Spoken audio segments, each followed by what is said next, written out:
설교 제목은요, 좋은 소식으로 우리에게 오신 예수님. 오늘부터는 신약이 시작됩니다. 신약. 지금까지 구약 성경을 살펴봤고요. 오늘부터는 신약 마태복음부터 봅니다. 이번 주는 마태복음 1장부터 18장까지만. 마태복음이 총 몇 장까지 있죠? 28장까지 있어요. 그래서 이번 주 읽고 다음 주 중간 정도까지 읽고 다음 주엔 마태복음하고 마가복음까지 다음 주에 읽게 됩니다. 자, 오늘 함께 읽을 본문은요, 마태복음 1장 1절부터 22장에서 23절입니다.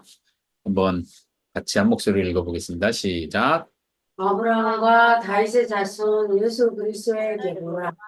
이 모든 일이 된 것은 주께서 선지자로 하신 말씀을 이루려 하심이니 이르시되 보라 처녀가 잉태하여 아들을 낳을 것이요 그의 이름은 임마누엘이라 하리라 하셨으니 이를 번역한즉 하나님이 우리와 함께 계시다 합니다. 아멘. 오늘은 영상에서요, 복음서 전체에 대한 이야기를 먼저 살펴보고 그 다음에 우리가 총 4주에 걸쳐서 복음서 마태, 마가, 누가, 요한복음을 4주에 걸쳐서 쭉 살펴볼 텐데 영상에서 소개해주는 내용은 이번 주는 마태복음, 다음 주는 마가복음, 다다음 주는 누가복음 이렇게 개괄을 하는 것이 아니라 복음서 전체의 이야기, 예수님의 탄생 이야기, 예수님의 기적 이야기, 그리고 나중에 예수님의 십자가 사역 이야기까지 이렇게 나눠서 본다고 아시면 되겠고요. 영상은 그렇게 나눠지고 마지막 4주 때는 요한복음과 관련해서 영상을 보게 됩니다.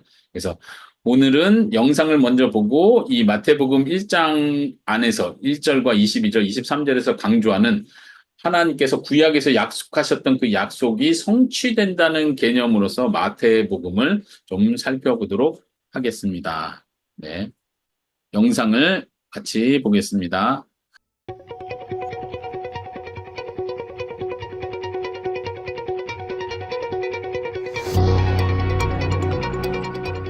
이번 영상은 리딩 지저스 5권의 첫 번째 수업으로 복음서를 살펴보는 첫 시간입니다. 오늘은 복음의 의미와 복음서의 역할이 무엇인지 공부하고 예수님이 어떻게 구약의 성취가 되시는지 알아보겠습니다. 신약 성경은 마태복음, 마가복음, 누가복음, 요한복음 이렇게 4권의 책으로 구성된 복음서로 시작합니다. 복음서는 구약 성경의 연속이며 성취라고 할 수 있는데 구약 성경의 모든 내용이 예수님을 나타내고 그 정점이 예수님께 있다는 점에서 그렇습니다. 따라서 복음서를 읽을 때 우리는 복음서에서 펼쳐지는 이야기가 구약 성경과 완전히 분리된 것이 아니라는 점을 염두에 두어야 합니다. 그렇다면 구약과 신약을 잇는 첫 지점으로서 복음서는 구체적으로 어떤 역할을 할까요?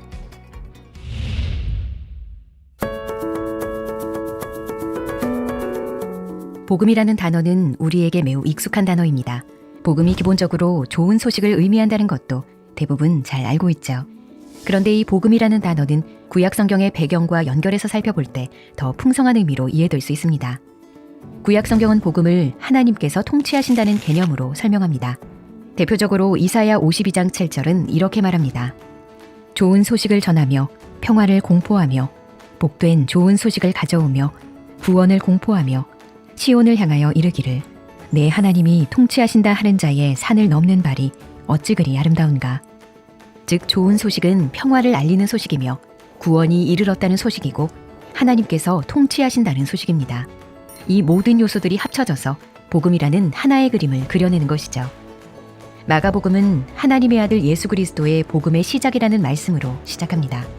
여기서 예수 그리스도의 복음이란 이사야 52장 7절 말씀에 비추어 볼 때 예수 그리스도와 하나님이 통치하신다는 의미가 함께 어우러진 개념이 됩니다.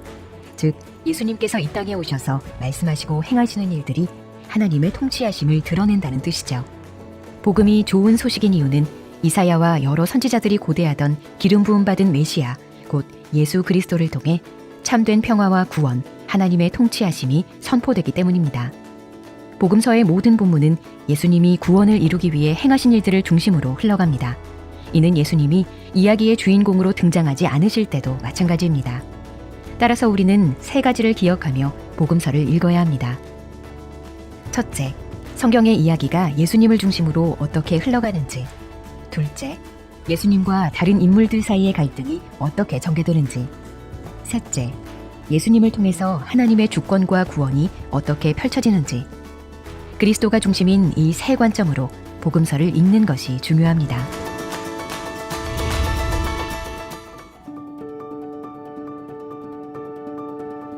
복음서의 첫 번째 책인 마태복음은 아브라함과 다윗의 자손 예수 그리스도의 계보라는 말씀으로 시작합니다. 예수 그리스도의 오심을 구약 성경의 맥락 가운데 선포하는 것이지요. 그런데 아브라함이 먼저 나오는 한국어 성경과 달리 원어인 헬라어 성경에서는 다윗이 먼저 등장합니다. 즉 원문은 다윗과 아브라함의 자손 예수 그리스도의 계보라고 기록되어 있는 것이죠. 마태복음은 예수님께서 다윗의 자손, 다윗의 반차에서 난 왕으로 이 땅에 오셨음을 가장 먼저 보여줍니다. 그래서 다윗과 왕권 중심의 계보로 예수님을 소개하면서 마태복음을 시작합니다. 이를 통해 다윗의 자손인 예수님이 영원한 나라를 다스릴 것이라 약속된 왕으로 오셨다는 점을 강조합니다. 또한 예수님은 다윗의 자손일 뿐만 아니라 온 이스라엘의 조상인 아브라함의 자손으로 오셨습니다. 하나님께서는 아브라함과 맺으신 언약에 따라 아브라함으로부터 12부족이 나오게 하셨고 12부족으로부터 온 이스라엘이 나오게 하셨습니다. 그리고 이들을 통해 땅의 모든 족속이 복을 받을 것이라고 약속하셨죠. 따라서 아브라함의 자손이라는 말은 얼핏 보았을 때는 이스라엘의 초점이 맞춰진 것 같지만 사실은 그 이상을 의미합니다. 이 말은 땅의 모든 족속이 아브라함으로 말미암아 복을 얻을 것이라는 약속을 상기시키며 복음이 이스라엘만이 아닌 모든 족속을 위한 것이라는 마태복음 전체의 메시지가 담긴 것이죠. 이 메시지는 마태복음 전체에 걸쳐서 나타나고 마태복음 마지막에 나오는 모든 민족을 제자로 삼으라는 예수님의 지상 명령을 통해 강렬하게 강조됩니다.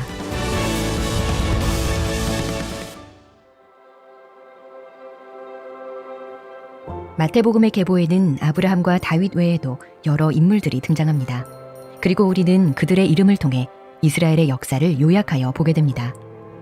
아브라함으로부터 시작된 이스라엘은 다윗을 통해 위대한 나라가 됩니다. 그러나 왕국은 곧 분열되고 하나님의 백성은 바벨론으로 끌려가는 최악의 상황을 맞이합니다. 성전이 파괴되고 백성들이 노예로 잡혀가면서 다윗 왕과도 끊어지는 듯한 소망 없는 상황에 처하게 되죠. 유배기 이후 새롭게 세워진 다윗 가문의 왕들을 통해 이스라엘은 잠시 소망을 품지만 구약의 선지자들이 선포했던 소망이 온전히 성취되지는 않습니다. 이러한 상황 가운데 우리가 볼 수 있는 것은 장차 오실 왕에 대한 기대입니다. 그 왕은 곧 다윗의 자손인 예수 그리스도시며 예수님 안에서 이스라엘 역사는 절정에 도달하게 됩니다. 이어지는 마태복음 1장 21절은 넓은 관점에서 사복음서 전체의 요약이자 초점이라 할 수 있습니다. 아들을 낳으리니 이름을 예수라 하라. 이는 그가 자기 백성을 그들의 죄에서 구원할 자이심이라 하니라.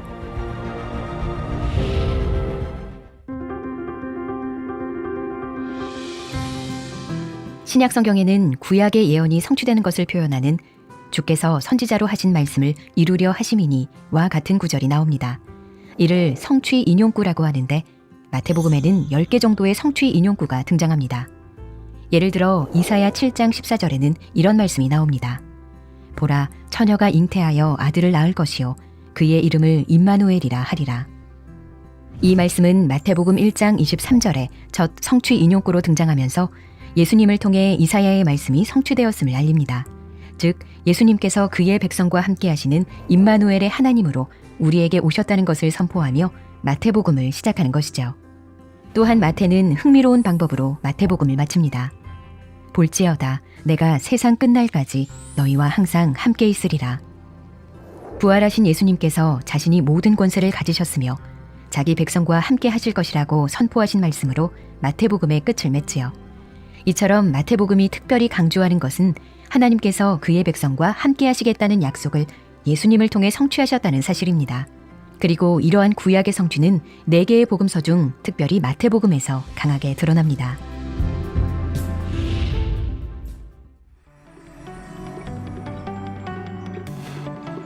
예수님이 세례 요한에게 세례를 받으시는 장면은 모든 복음서에서 매우 중요하게 다루는 사건입니다.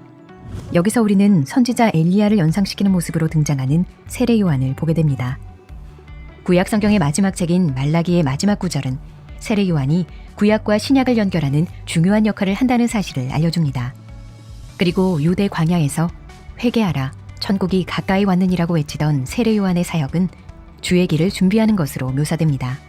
이는 이사야 40장에 약속된 구원의 날이 예수님께서 광야에 있는 세례 요한에게 오신 사건으로 성취됨을 암시하지요. 죄가 없고 거룩하신 예수님이 죄를 용서받기 위한 회개의 세례를 받으신 것은 예수님이 이루신 구원 사역의 방식을 상징적으로 보여줍니다. 예수님은 자기 백성의 대표자가 되시어 그분의 삶과 죽음으로 우리의 죄를 대속하실 것입니다. 우리의 대표자로서 순종하실 것이고 우리의 대표자로서 승리를 거두실 것입니다. 본문에서 주목해야 할 또 다른 놀라운 장면은 삼위 하나님 세 분이 동시에 교류하시는 것입니다. 성자 예수님이 세례를 받으실 때 하늘이 열리고 성령 하나님이 비둘기같이 예수님 위에 내려와 임하시며 성부 하나님이 말씀하십니다. 이는 내 사랑하는 아들이요 내 기뻐하는 자라. 하나님께서는 이를 통해 예수님이 하나님의 사랑하는 아들임을 증거하십니다. 우리를 위하여 지극히 사랑하는 자기 아들을 이 땅에 보내신 것이죠. 그리고 구약에서 왕들을 세울 때 기름을 부으신 것처럼 세례 가운데 성령이 임하셔서 예수님이 곧 왕이심을 드러냅니다. 예수님의 세례는 바로 구약 성경이 그토록 기다리던 다윗의 반차를 따른 왕의 대관식인 것입니다.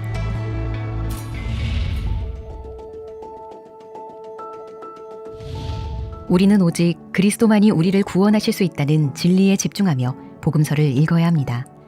그리스도만이 완전한 하나님이시자 사람으로서 우리에게 영생을 주실 수 있습니다.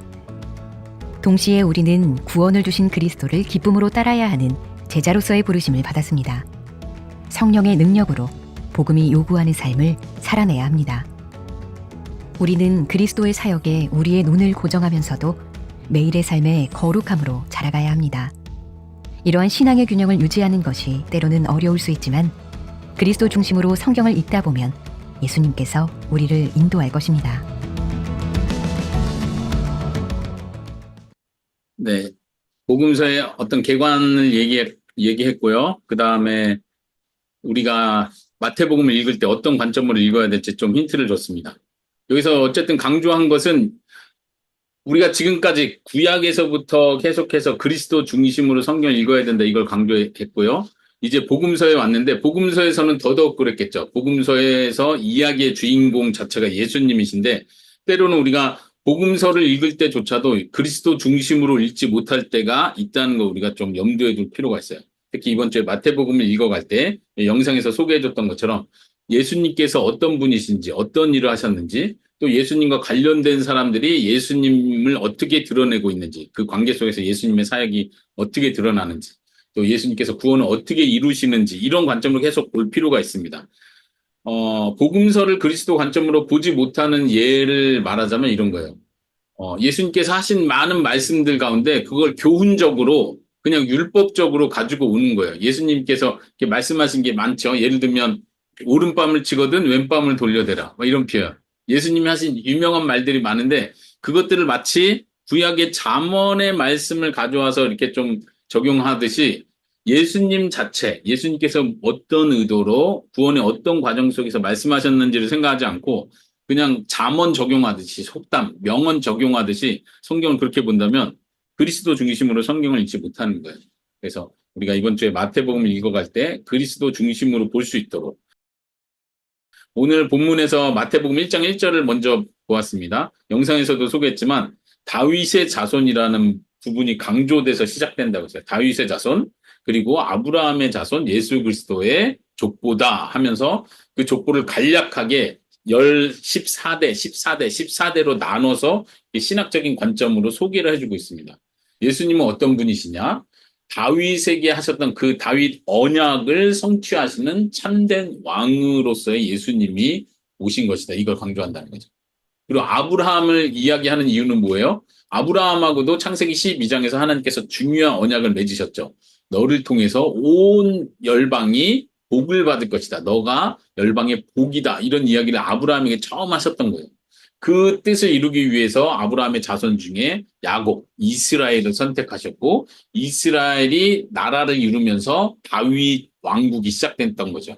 그러니까 하나님께서 그 약속을 지키고 그 약속의 궁극적인 성취로서 예수님을 보내신 것이다 하고 구약의 모든 계보를 쭉 살펴보면서 예수님이 바로 이런 분이라는 걸 마태복음 1장에서부터 강조하겠다는 거죠. 이제 1장 22절, 23절은요, 본문에 나온 그 본문은 임마누엘이라는 중요한 표현이 나와 있는 부분이죠. 제가 한번 다시 읽어보면요.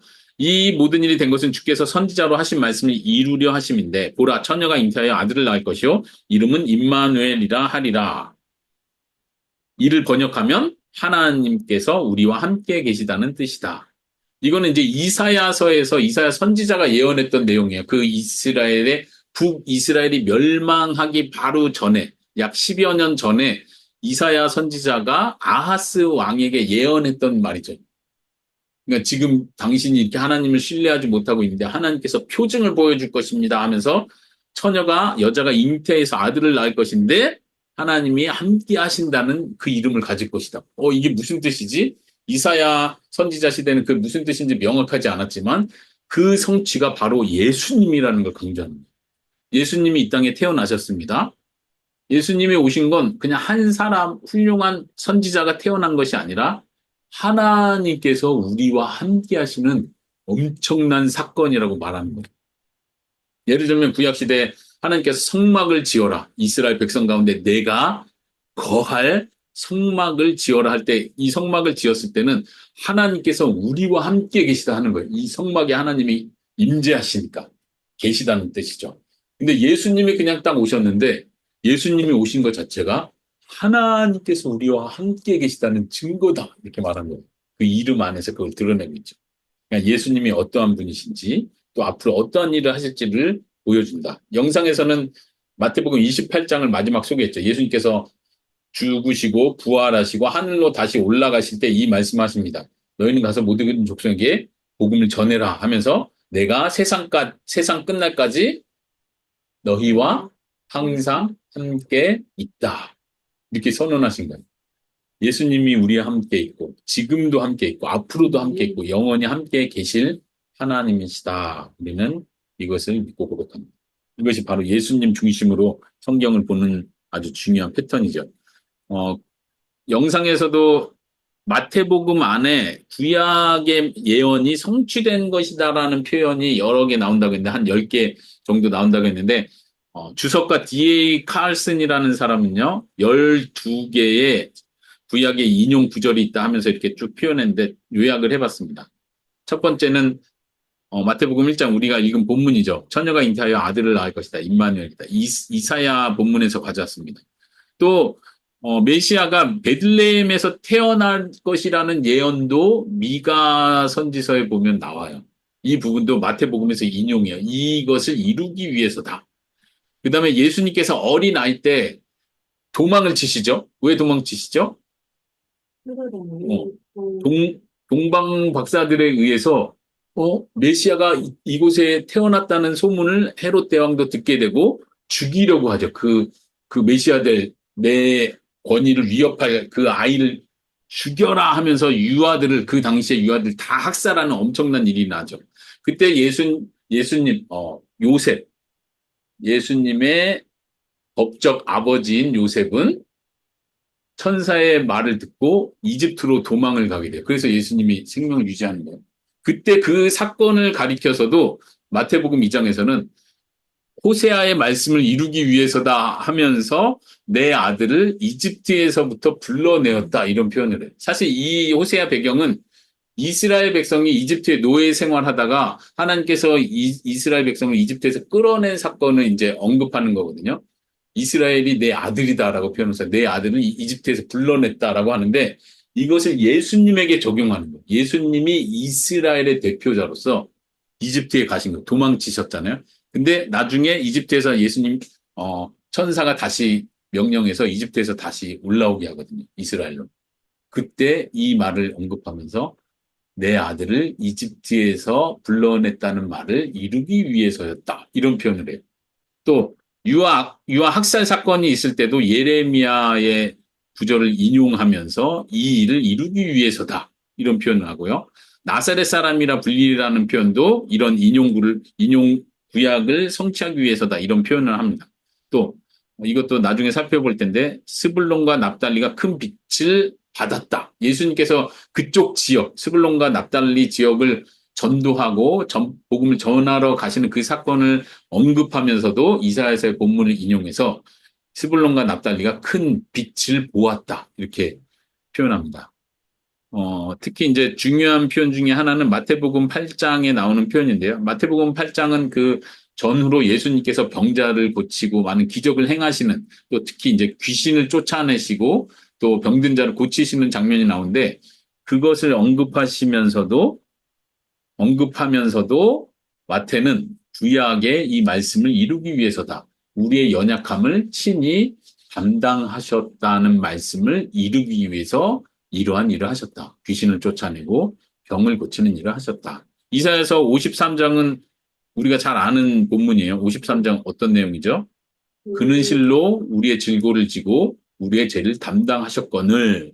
이 표현이 바로 예수님이 병자를 고치는 데서 성취됐다고 표현합니다. 예수님께서 그 병을 다 짊어지셨다는 얘기입니다.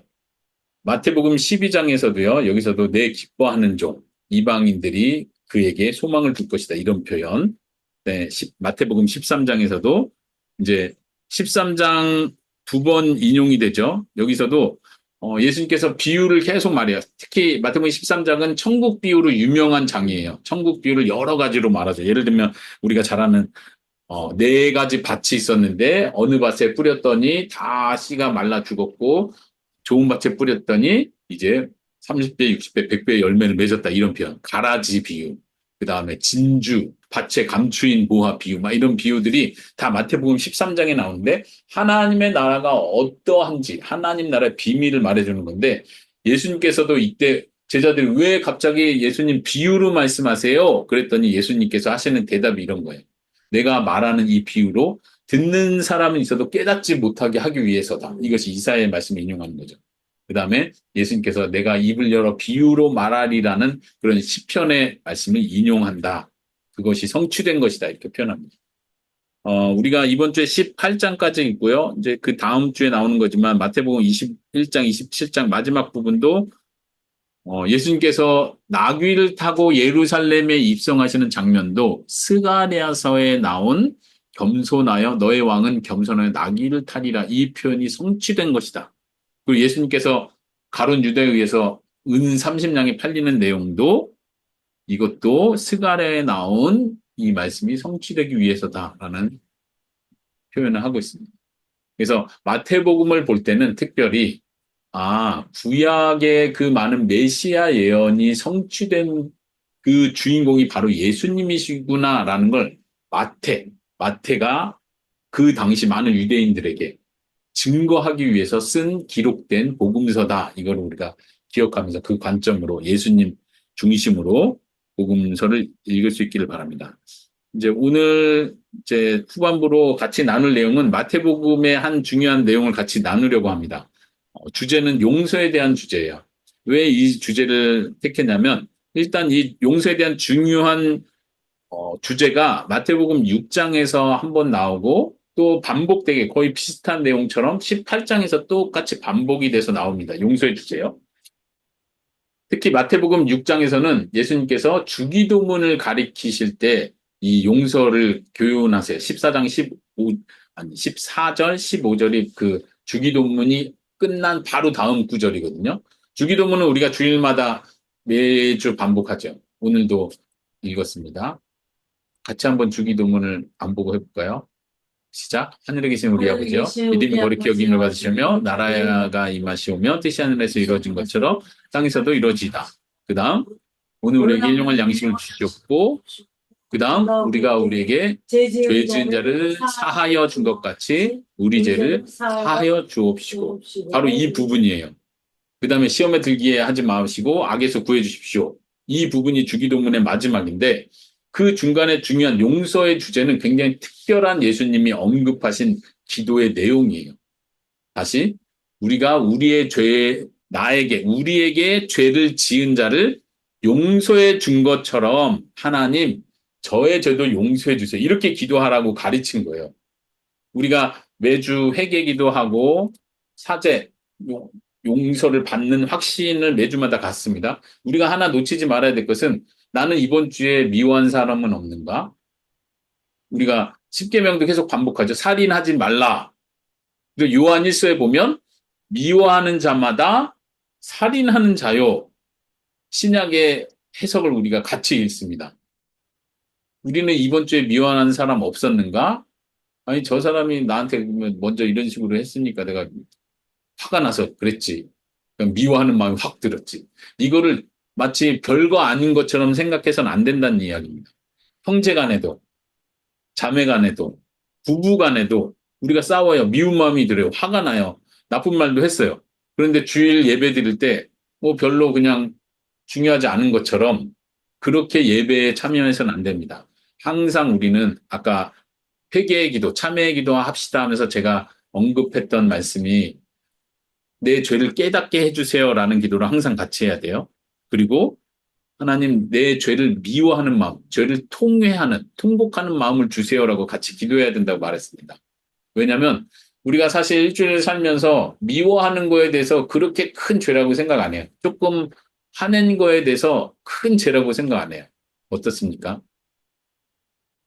자녀에게 화를 냈어요. 그렇죠? 엄마에게 함부로 말을 했어요. 미운 마음이 들었어요. 그리고 뭐 내 마음이 평안해지고 다시 그냥 엄마와 자녀와 좋은 관계 됐으니까 끝난 게 아니에요.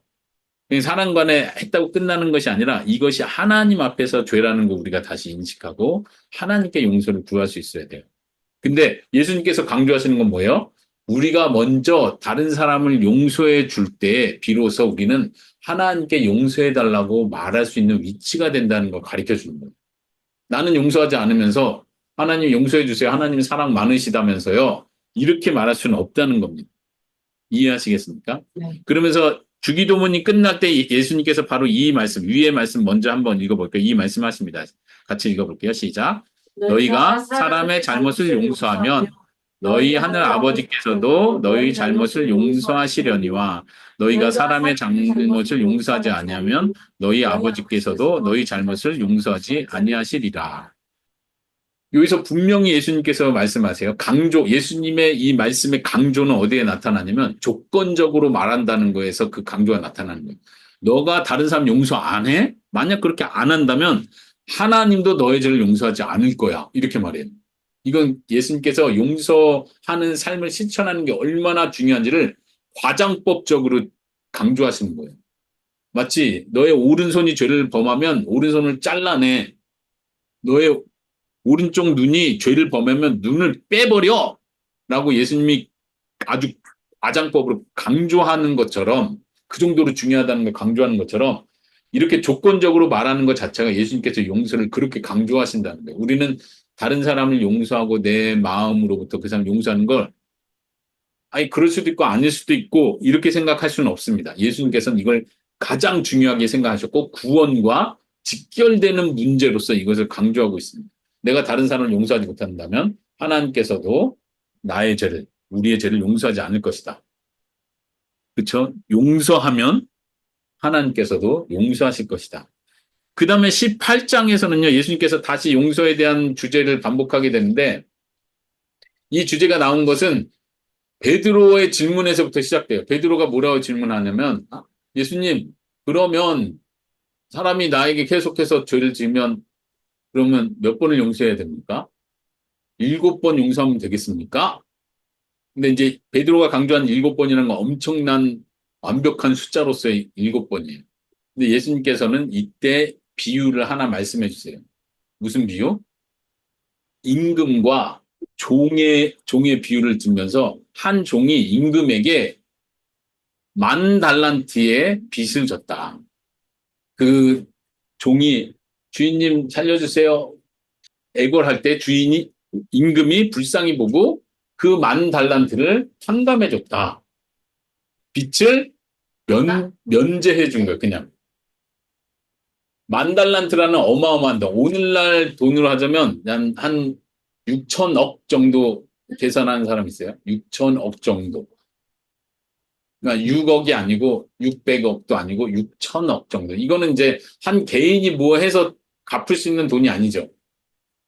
근데 임금이 탕감해 줬어요. 그럼 엄청난 걸 탕감받았죠. 그런데 이 탕감받은 종이 자기 동료 종이 자기에게 빚진 게 있어가지고 너 이리 와. 붙잡고 너 내 돈 왜 안 갚아? 근데 성경에서 그걸 또 구체적으로 말해. 얼마를 빚졌냐면 100데나리온이라고 표현을 해요. 100데나리온은 뭐냐면 데나리온은 계산하기가 쉬운데 그 그 당시 하루 노동했을 때 버는 돈이에요. 한국으로 계산하면 한 12만 원 정도 보통 노동자가 받는 품삯 12만 원, 13만 원 정도 계산하는 거예요. 근데 얼마라고요? 100데나리온이니까 얼마치 돈이에요? 100일을 쉬지 않고 100일을 일했을 때, 한 4개월 정도 일했을 때 받는 월급이에요. 4개월치 월급. 그러면 얼마 정도 되겠어요? 꽤 되죠, 그래도. 근데 동료가 그거를 안 갚은 거예요. 얼마나 열받아요. 4개월치나 되는 월급을 떼먹었으니. 그래서 붙잡고 너 이리 와. 왜 안 갚아? 안 갚아. 내가 너 감옥에 둘까 하고 감옥에 쳐놓은 거예요, 동료를. 그랬더니 임금님이 그 이야기를, 그 종이 한 이야기를 듣고 화가 나서 그 종을 불러다가 다시 혼내는 거예요. 너 내가 탕감해준데 너 친구의 죄를 탕감 안 해줘? 너 다시 나에게 빚 갚을 때까지 감옥에 들어가 하고 감옥에 쳐 넣었다 하는 이야기를 예수님이 하시면서 마지막에 이야기의 끝에 오늘 18장 35절을 말씀하십니다. 한번 같이 읽어볼까요? 시작. 너희가 각각 마음으로부터 형제를 용서하지 아니하면 나의 하늘 아버지께서도 너희에게 이와 같이 하시리라. 너희가 형제를 용서하지 않으면 하늘 아버지도 마치 그 임금이 했던 것처럼 너희에게도 똑같이 하실 것이다. 이것은 굉장히 예수님께서 하나님께서 서로 형제 간에 용서하는 게 얼마나 중요한지를 아까 말한 것처럼 강조법을 사용해서 표현하시는 거예요. 왜 강조법이냐면 구원과 직결된 거로 연결해서 강조하기 때문에 그래요. 다른 부분에서는 그렇게까지 말하지 않아요. 그런데 이 용서만큼은 하나님께 용서 못 받는 사람은 영원한 지옥에 가는 거예요. 그 이야기 속에서도 감옥에 쳐넣는다. 영원토록 나오지 못할 때까지 이런 표현을 하는 거 보면 지옥을 분명히 연상시키고 연결해서 표현하시는 거죠. 우리 자신을 한번 되돌아봅시다. 용서 문제는 우리 모두에게 쉬운 주제는 아닙니다. 우리는 살아오면서 또 나이가 들고 더 많은 험난한 세월을 지낼수록 우리는 미워하는 사람, 나에게 해코지한 사람, 내가 용서하기 너무 힘든 사람이 생기기 마련이죠. 저도 살펴보면은 저는 막 큰 우여곡절을 겪진 않았는데 은근히 미워하는 사람이 계속 생기더라고요. 그러니까 막 대놓고 미워하지 않아. 나 저 사람 어떻게 할 거야. 이런 마음은 안 들어. 또 목사고 선교사고 하니까 마음이 굉장히 차분하고 훌륭한 사람인 것 같지만 살아가면서 갈수록 좀 그냥 안 보고 싶은 사람. 정 떨어져. 그냥 잘 되는 거 절대 원치 않아. 속으로 문제가 생기면 잘 됐다. 이런 마음이 드는 그런 사람들이 생기는 것 같아요. 이런 마음을 내가 살피지 않으면 하나님, 제가 하나님께 받은 용서가 얼마나 큰 것인데 그거를 믿는다고 고백하면서도 저는 나에게 해코지한 저 사람을 용서를 못하는군요. 이런 제 자신을 계속 살펴야만 합니다. 예수님께서 그것을 우리에게 요구하고 계시다는 거예요. 우리가 마태복음 이 주제들을 이번 주에 볼 때 쉽게 넘기지 않기를 바랍니다. 특히 이제 마태복음 5장, 6장에 나오는 팔복과 연관된 내용에서 예수님께서 새로운 율법을 준다라고 계속 말씀하세요. 구약 성경에서 구약을 가르치는 많은 바리새인 서기관들이 너희들에게 이렇게 말하지만 나는 너에게 이렇게 가르친다면서 예수님이 하신 말씀들이 많죠.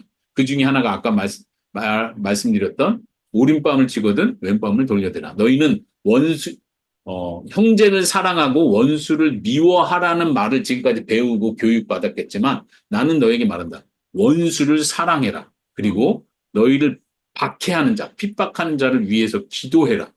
예수님께서 가리키는 정말 하나님의 자녀다운 삶의 모습이 무엇인지를 보여주시는 거예요. 십계명보다 더 어려워요. 구약의 그 바리새인 서기관들이 지키려고 노력했던 구약의 많은 율법보다 예수님이 가리키는 게 더 어려워요. 왜 어려워요? 마음의 자세를 보기 때문에. 그런 부분이 마태복음에서는 계속 강조가 됩니다. 특히 7장에 한번 보시면요. 진이가 읽어보겠습니다. 크게. 이러므로 그들의 열매로 그들을 알리라. 나더러 주여 주여 하는 자마다 다 천국에 들어갈 것이 아니요 다만 하늘에 계신 내 아버지의 뜻대로 행하는 자라 들어가리라. 그날에 많은 사람이 나더러 이르되 주여 주여 우리가 주의 이름으로 선지자 노릇을 하며 주의 이름으로 기승을 쫓아내며 주의 이름으로 많은 금능을 해내지 아니하였나이까. 하리니 그때 내가 그들에게 밝히 말하되 내가 도무지 너희를 알지 못하니 불법을 행하는 자들아 내게서 떠나가라. 이것도 굉장히 충격적인 말씀이시죠. 예수님께서 이 정도로 강조하면서 강조하는 내용이 뭐냐? 너희의 삶이 분명히 변화되어야 된다. 삶으로 증명돼야 된다. 열매로 증명해야 된다는 걸 보여주는 거예요. 여기서 말하는 열매는 어떤 내가 열심히 일한 성공을 말하는 게 아니에요. 하나님의 일을 하고 선교 사역을 하고 목회 일을 해가지고 그 열매로 전도를 얼마나 했다. 이런 열매를 가리키는 것이 아니라 그 각자의 삶, 여기서 말하는 불법을 행하는 자들과 선한, 좋은 열매를 맺는 자들이 반대 개념인 거예요. 불법을 행하면 여기서 말한 것처럼 주님의 이름으로 사역을 해요. 귀신도 쫓아내고 주님의 이름으로 기적도 행하고 주님의 이름으로 많은 사람에게 어쩌면 복음도 전하고 어쩌면 목회를 할 수도 있는 거예요. 주님의 이름으로. 그런 일을 했습니다. 그런데 예수님께서 난 너희를 모른다. 왜냐하면 너희들은 평소 삶에서 불법을 행하는 자들이었기 때문이다. 열매가 없다는 얘기를 이렇게 하시는 거예요. 오늘날 많은 그리스도인들이 여기서 우리가 충격을 받을 수밖에 없습니다. 충격을 받아야만 합니다. 왜냐하면 우리는 종교 생활, 다시 말하면 신앙 생활을 열심히 하고 성실히 하고 기도 생활, 주일 예배 생활, 또 심지어 전도하고 헌금하고 봉사하는 이 모든 일이 하나님 보시기에 기뻐하시고 이것이 신앙인의 열매라고 자꾸 생각을 해요. 그런데 예수님은 그렇게 말씀하시는 게 아니에요. 말 그대로 가난한 자, 불쌍한 자, 고아들 돌보고 있느냐, 선한 일들을 하고 있느냐를 보는 거예요. 말 그대로 누군가에게 좋은 일을 하는 그 일 자체를 예수님께서 강조하시는 거예요.